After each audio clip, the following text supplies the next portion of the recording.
চাই না, বাড়ি চাই না, টাকা চাই না, তোমার কাছে আল্লাহ একটু জয়টা দাও না। ইস, বেচারার দোয়াটা আর কবুল হলো না, শেষমেশ আর্জেন্টিনা ফাইনাল হেরেই গেল। আমার কষ্ট হচ্ছে, আমি হতবিহ্বল, আমি থোয়া হয়ে গেছি। কষ্ট তো সবার হচ্ছে, কিন্তু তোমার মতো পাগলামি এরকম কয়জনে করতেছে? ভাই, কেউ একটু ওকে ধরে পাবনায় দিয়ে আসো তো। ভাইয়ের এখানে অনেক কষ্ট হচ্ছে, তাই তাকে যদি কেউ পাবনায় দিয়ে আসো তাহলে তার আর কষ্ট হবে না।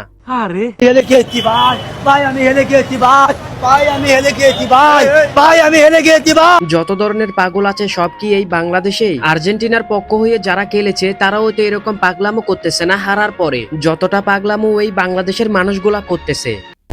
কেউ ওকেও ধরে একটু পাবনায় দিয়ে আসো তো।